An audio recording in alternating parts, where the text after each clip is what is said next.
大家平安，欢迎收听迦南之声，我是尤波牧师。今天12月4号，我们要分享的是关键时刻，加你一起，迦南的迦。我们要读尼希米记第7章21到40节。先来读今天 RPG 的金句：你们要谦逊、温柔、忍耐，以爱心互相宽容，以和平彼此联系，尽力保持圣灵所赐合一的心。以弗所书4章2到3节。2022年卡达世界杯足球赛于11月20号到12月18号激烈展开比赛，再次成为全世界最夯的话题。由于卡达夏季气温会飙至到50度所以特地把2022年的世足赛改到11月到12月举行，气温会落到25度，相当的舒适，成为首次在冬季举行的一届。大家所关注的其实是2022年世足赛的一大看点，莫过于是足球界的传奇明星梅西，他最后的一舞。35岁的他将是第5度参加世界杯，他们最佳的成绩是2014年他率领阿根廷拿下的亚军，而究竟呢，今年是不是能够如愿来夺得冠军呢？全世界都引领期盼。但是没想到第一站就爆出冷门。梅西所领军的阿根廷于11月22号首战沙特阿拉伯，面对这个倒数排名的队伍，结果遭到1-2逆转，堪称史上最爆冷门的一场球赛。其实对于足球这一项运动来说，单靠个人的能力和技术是不行的，因为在比赛场上面对对手的时候，有很多的人围着你，所以这一个过程是需要队友和队友之间的一个配合。如果有一个默契的配合，那么对于球队来说可以得到很好的成绩。所以呢，足球的历史上有很多名的组合，而这些组合在锋线上的球员就经常会形成一个三叉戟。如果阵容比较强大，队友之间的配合比较有默契，那即使对方的球门是铜墙铁壁，三叉戟也可以将其进行摧毁我们看到耶路撒冷虽然在神奇的过程当中52天建造了完成坚固的城墙，但是其中的居民却是很少。在上一集我们已经有谈到，城墙盖好，但是里面呢，很多是断壁残垣，房屋还没有建造好，所以尼希米被上帝感动。上一次我们谈到他被上帝感动，他意识到应该增加居民的人数，才能够具备好像一个首都一样应有的规模。所以他就召集官长和百姓进行户口调查，为从其他的城邑来移民到耶路撒冷城来做准备的工作。所以他找着了第一次回归之人的家谱。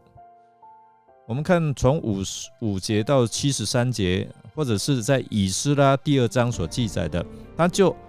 翻阅了这些的历史档案作为基础，完成了户口调查的工作。在这个关键的时刻，他见证了户口普查是在上帝感动之下进行的。弟兄姐妹，你看到这些的名单可能会觉得很无聊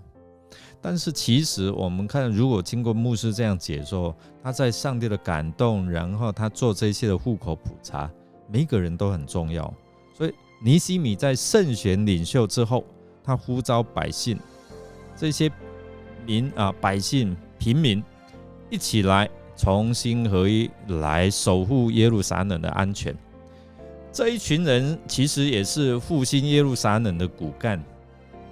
他们非常支持尼希米的工作，经常与他合作。尼希米招聚他们的目的，透过进行户口普查，设法安排这些各宗族或是各百姓进入到耶路撒冷居住，才能够解决这个人口稀少针对这样的一个问题，尼希米就对症下药，透过家谱来计算人口。在7章的8到38节的名单当中，我们看到是平民的名单。在归回的群体名单当中，共有18个宗族，其中大约14个宗族在立约协定书上盖章。大多数归回的百姓积极响应和拥护尼希米的领导。7章25节到38节的名单是以城镇的家乡来划分，就是以地区。可能是因为找不到他们的祖先，所以用地名来算人数。尼希米虽然在做迁移人口的新事，可是呢，这并没有拦阻他好好的使用一些的旧的东西。这些的记录着第一批归回祖国之人的名册，对公元前538年主前538年，在所罗巴伯所领导之下回到故土的这一些的以色列家庭，他们定居在哪里提供给他有价值的资料。尼希米不认为过去的事没有什么重要反而将它运用在目前及未来的需要。历史不是死的东西封锁在不能挽回的过去，而是可以记录一代一代敬虔的传承，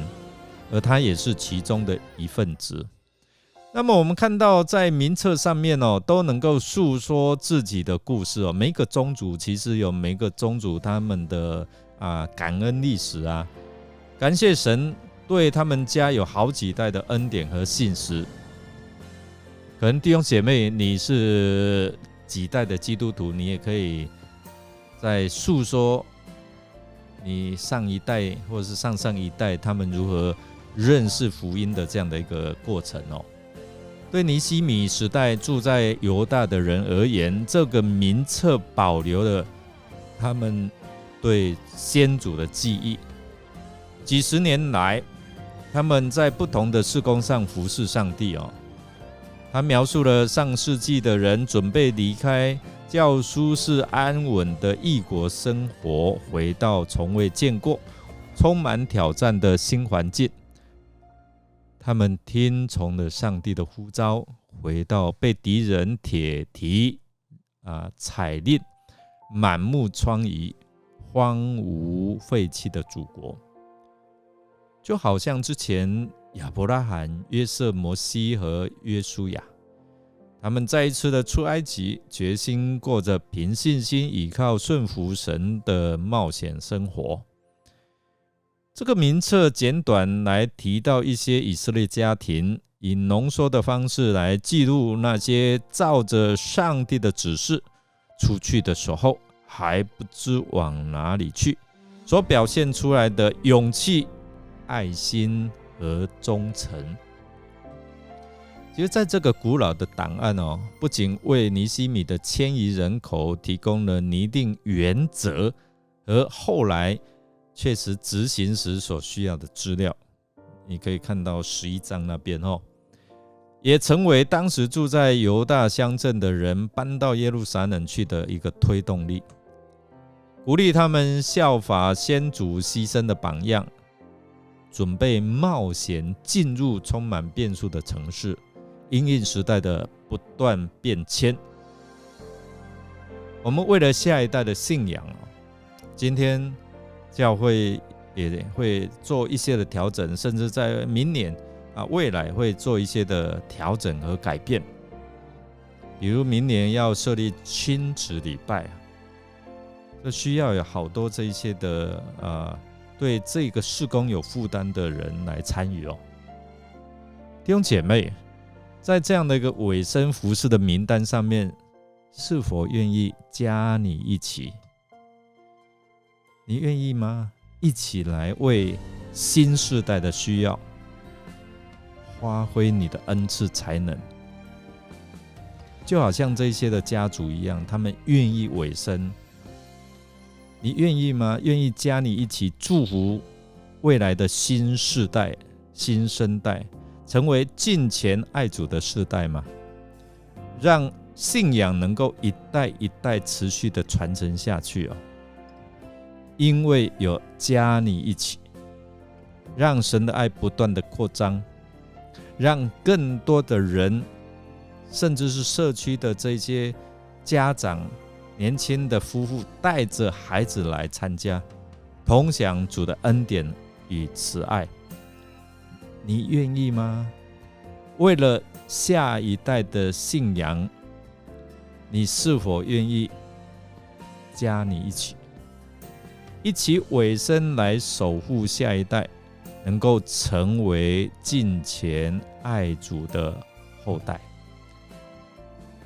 这是提供给我们来默想。我们一起来祷告。亲爱的主耶稣，感谢您使用我们，因为你把我们从被掳当中，使我们可以归回，成为一个自由的子民。祈求主圣灵帮助我们能够同心合一来委身服事，发挥你所赐给我们的恩赐，守护我们的下一代，不要让他们被这个世界所掳掠，使用我们成为祝福这新世代的管道，培养我们的下一代能够成为敬虔爱主的儿女。我们这样祈求祷告，是奉靠主耶稣基督的圣名求，阿们。感谢您的收听，如果您喜欢我们的节目，欢迎订阅并给我们鼓励与代祷。我是尤伯牧师，祝福您平安健康喜乐，我们下次再见哦。